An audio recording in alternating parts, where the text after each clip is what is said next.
Mark from the States, Mark from the States, it's Mark from the United States.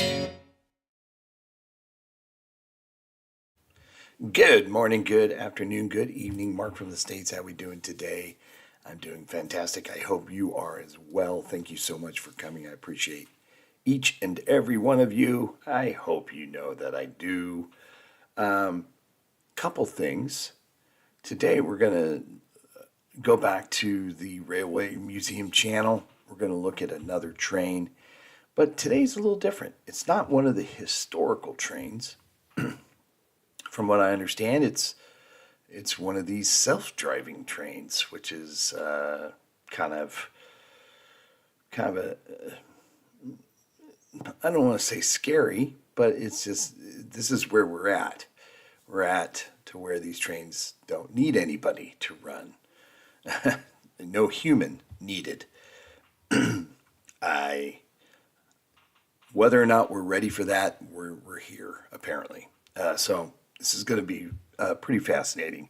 We've seen some historical trains that have just awesome. The history, the legend, some of them, and but today we're going to see where we're at here in the future. Before we start, below are links, and yes, this is my my little thing here. The links will take you to the original video, and I encourage you all to go over there and watch this video without me stopping and talking and all that stuff. And go over there and like and subscribe.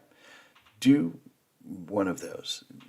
Don't worry about liking this video. Don't worry, although I do appreciate it if you do.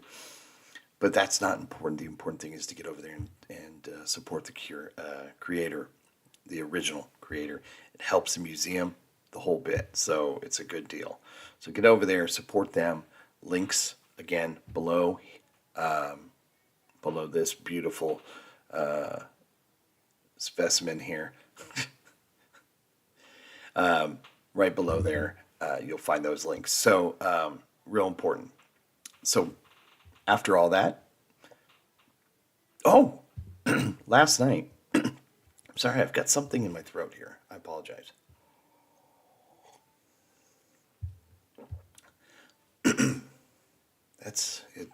That didn't help. Well, we're just gonna have to march through here. Last night I got to do the interview with Arius the Nation, Daniel, and a lot of you know him from the super successful channel that they have, Embrace the Suck 21. He has another channel where he gets to interview other people on YouTube and all that stuff, and so blessed that he wanted to talk to me. Hopefully it was worth his time, but I had a blast, and he's just a wonderful human, and so that's coming out today. I don't know, soon. So stay tuned for that. If I catch wind of it, I'll certainly tell you, hey, it's out. Go check it out. But go support his channel. So when it does come out, that's important. Interesting things we got to talk about last night. Just a free range, whatever, so hopefully I don't look like a fool. Never really been interviewed on camera before. Well, that's not true. I have been interviewed before, but nothing like this format. I'm usually the one asking questions, so it's a little different, but it was a lot of fun. So go look for that. Meanwhile, while you're doing that, come sit on this big fake couch. You know the drill. Let's find out the title of the video. This train drives itself underneath the Class 700. Let's do it. Hello and welcome to Curator with a Camera. My name's Rob Scargill. I'm the lead curator of the Railway Futures Gallery at the National Railway Museum. And today we are at Govia Thameslink Railway's Hornsey Depot to look at the Class 700.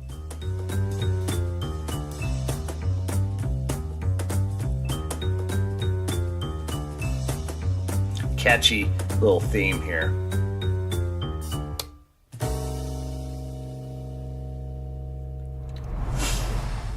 Normally on Curator with a Camera, we're looking at historic rail vehicles, so things that are deeply embedded in railway history. But today, we're Right. going to be looking at something contemporary. This isn't just any train, though. It doesn't just run up and down the line. It's going to do something that's world-leading, that could change railway signalling forever. So we're here today at Govia Thameslink Railway's Hornsey Depot, the operators of Great Northern Rail and of the Thameslink network, to look at their Class 700 train. So the Class 700s were built by Siemens Mobility, and the first train ran in 2016. The routes that they cover go as far north as Cambridge and Peterborough, and they go as far down south as Brighton, Horsham, Sevenoaks. Reason why I paused, my son Cooper was over in your wonderful world not too long ago. And okay, see my mouse down here, right here in the middle, moving it. If we go up this line here, see right here at the very top of the screen, Croydon, Croydon. Hopefully I'm pronouncing that. Please correct me if I'm mispronouncing that. That's where his hotel was. That's where he stayed when he was in London. So I'm assuming, based on that he probably used this train. Maybe it was a different one, but maybe this one. Just find that interesting. When I come to visit, hopefully very soon, maybe I'll get to use it. Interesting, huh? These are electric multiple units, so EMUs. That means that they don't have a locomotive at the front, they have self-propelled carriages, and they get their electricity from overhead line equipment and from dropping shoe gears as well, third rail. Shoe gear. I'm sorry to keep pausing, but okay, so they use overhead for electricity, which I've seen, and a third rail. And we can see it here in this photo. I don't know if I've ever seen one of those like up close, but I think maybe I knew about that, something like that, not sure. And the third rail seems a little more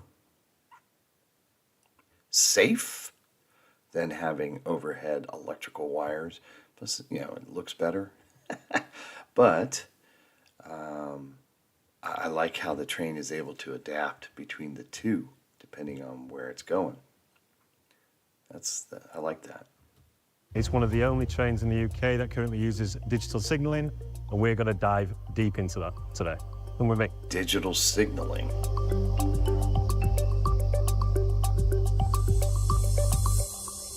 Okay, so what you can see here is you can see the class number. It starts with 700, this is a class 700, and then it's followed by a 0, which means that this is an 8-car train set.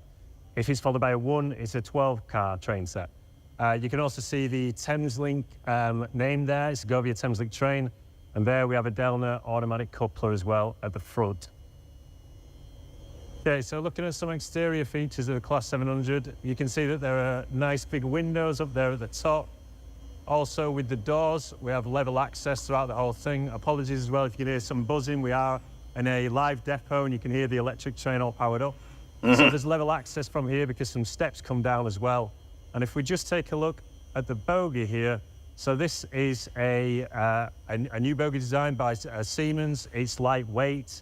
It's called an SF 7000. And you can see there as well the shoe gear, which connects to the third rail. Now what this does is it lowers onto a rail which is separate from the two rails as part of the track. That runs along here and picks up the electricity. That is used across London. It's also used in south of London as well, whereas north of London they use overhead electric through a pantograph at the top of the rail vehicle.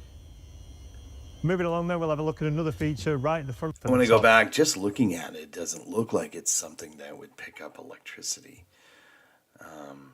Just looks like, almost like if I were to see that, I would have just assumed it was some sort of braking help with slowing down. Fascinating. I love the fact that it can go between the two types. I assume they're going to want to all go with the third rail and get rid of the overhead lines. I mean, it just looks better off the top, but I imagine it's more practical to do it this way. Safer, maybe. Who knows? With the rail vehicle. Moving along then, we'll have a look at another feature right in the front of the train.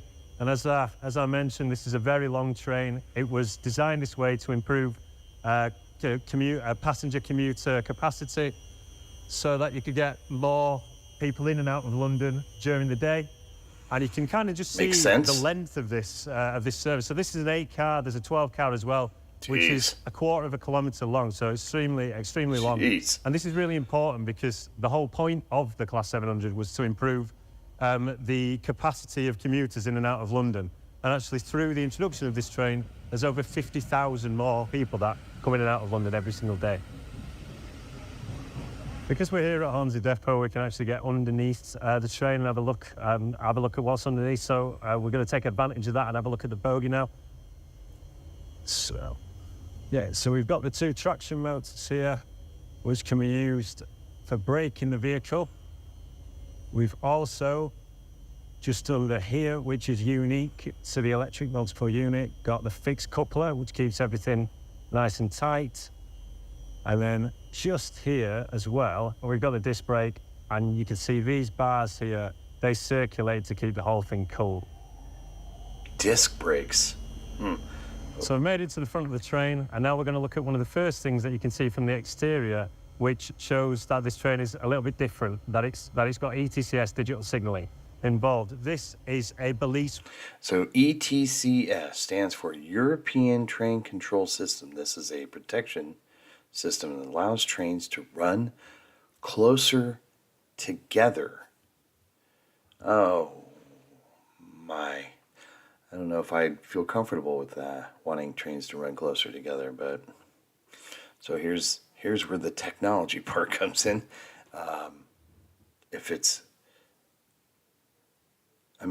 Obviously, if you can get them to run closer together, you can get more trains moving, which you can move more people, so on and so forth. And I'm assuming there's a lot of safety involved in that. To allow it to detect other trains, I'm guessing. So, yeah, this is wild. Receiver. I'm just going to come inside here to have a closer look. You can just see there. Normally, by the way, this would have microwave radiation emitting from it. We wouldn't be allowed underneath here, but that's been turned off. So what this does is there are balises on the ground, balise beacons on the ground. These are these yellow squares. And what it does is that sends information about where the train is, exactly where it is, to the driver above. And it's this receiver that gets that signal, which is then sent up to the driver-machine interface, so the driver knows exactly where they are when they're in the rail vehicle. So as well as the balise receiver here, there is also something on the top of the train, which unfortunately we can't quite see today, as we have overhead lines there which are fully powered, so I'm not actually able to get the camera up to the top. But there's a GSMR antenna which then sends this information, and it sends it right through to the Rail Operating Centre up in York. So the GSMR is the Global System for Mobile Communications Railway, which communicates track position data between drivers. That's cool.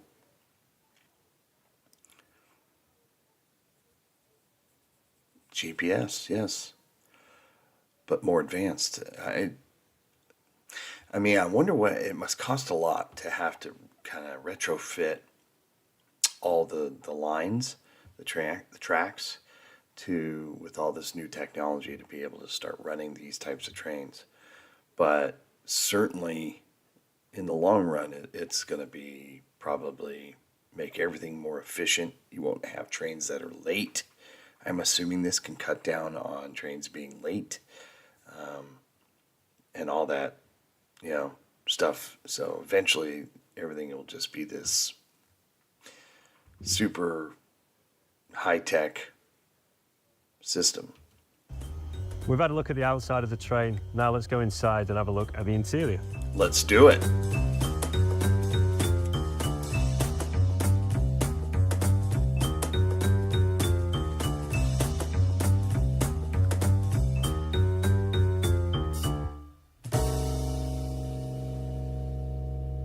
We're inside the Class 700 now, and we're going to look at some of the interior details, which may be familiar to a lot of people who have travelled maybe on this line before. So first thing to point out is there's an awful lot of luggage room, and that is because the Thameslink network serves Luton Airport as well as Gatwick as well. And you've also got storage just up here. We've started in the first class section, which is something I'm rarely in. So let's move out of there and into here. I hear you, buddy. So we're now into standard class. We have space for bikes as well. So in peak time, we can have foldable bikes, and in off peak, we can have normal bikes. We've also got toilets here as well. Nothing too fancy there, but at the far end, we've got accessible toilets. And the main feature, I suppose, to talk about is the continuous gangway that runs all the way through. You'll see now that we've passed the first class area, you don't actually come across any other doors. It's just straight through the whole way. And the reason for that, again, is to just increase as much capacity as possible on this train. That is cool. I didn't even notice. But yeah, you could see all the way down. That is cool. We also have air conditioning as well throughout. And then we've got these boards, these electric boards on top. So I'll just show you these here. Now, currently, we've just got the Thameslink logo showing. But a unique feature, or quite a nice feature of this train, is that we can see some of the capacity of the train. So if you're in a rammed carriage, but maybe there's 1, 2 down, which isn't as rammed, and you can walk through to there. And this side here will show you that. We're going to go right to the far end, and we're going to go into the driver's cab, which is, let's be honest, where most of the exciting bit happens. And everything in there is what sets this train apart. So it's quite a long way, 'cause this is 8 cars. So let's see how long this takes us. I like a lot the fact that they have a lot of cameras in there as well.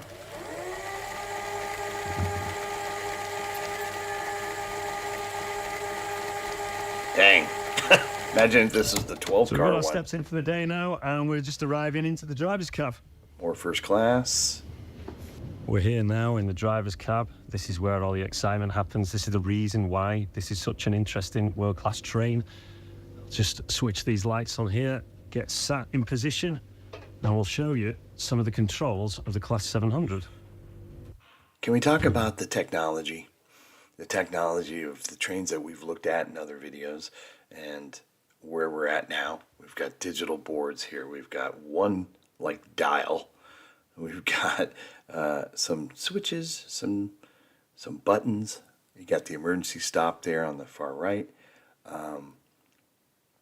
Lights, you know, where's the shovel? Where's the coal? It's just amazing. Just in the 100 years or so, imagine taking one of those conductors and sitting him in this chair. Would he even know what to do? Maybe he would. Maybe just intuitively. But it's almost like anybody can learn to push buttons, especially if they're, driverless.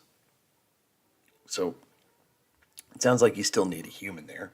Makes sense in case something falls onto the track or there's trouble brewing. You'd like to have somebody, a human, there. But just, wild. It's like the Tesla of trains. Crazy. So in front of me here, we have the driver machine interface, or the DMI. And what you've always got to do when you're driving a train is you've got to type in your train running number. So I'll just pop that in there, and then we're going to press start. Oh, there we go. Are you allowed to do this? Drive the train. You can see the AWS Sunflower there on the right-hand side. The automatic warning system visual indicator, Sunflower, reminds drivers of upcoming warnings such as caution signals. Interesting. Okay, cool. I like it. And on the left here, we've got the human machine interface. So HMI, this is for identifying faults. But what you can also do with this, and I'm going to do this now, is you can also release some of the doors. So just press these here. Let's get those on, accept. And then you press these red buttons here. And there you go. There they are. We've got the CCTV on now, and you can see the side of the train. Make sure that there's no people just rushing off onto the train, make sure everything's safe, and then you close those doors again and get driving ahead. Just looking at some of the other features that we've got here, we've got the warning depot horn. Why not? Let's press that. Hear that there. We've also got the hazard warning lights, so press those. And you can see just outside there, they're going off and on. Press that. And then we've got your big emergency stop button, which hopefully you wouldn't have to press, but just in case.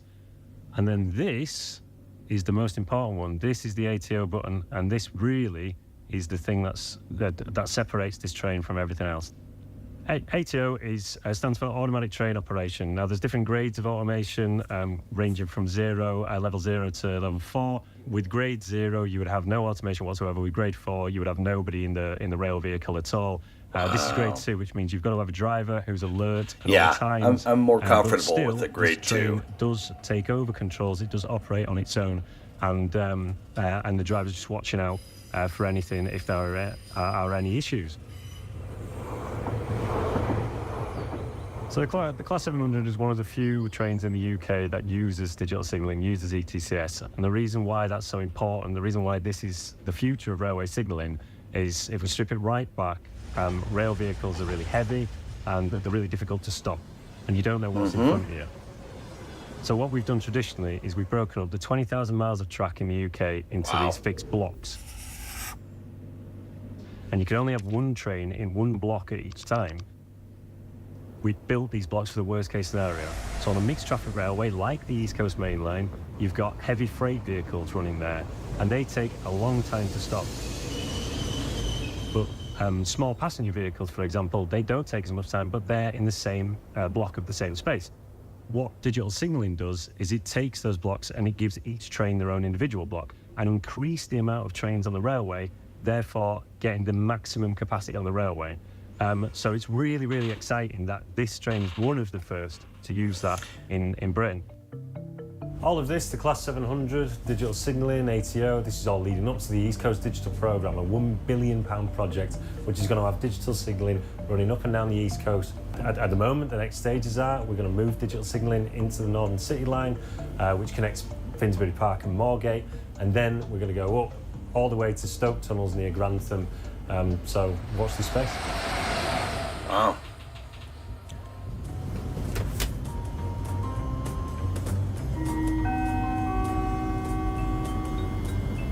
Following on viewers of Curator with a Camera, if you enjoyed our video and would like to find out more, please look up NRM's YouTube channel and also like and subscribe as well for more content. Awesome.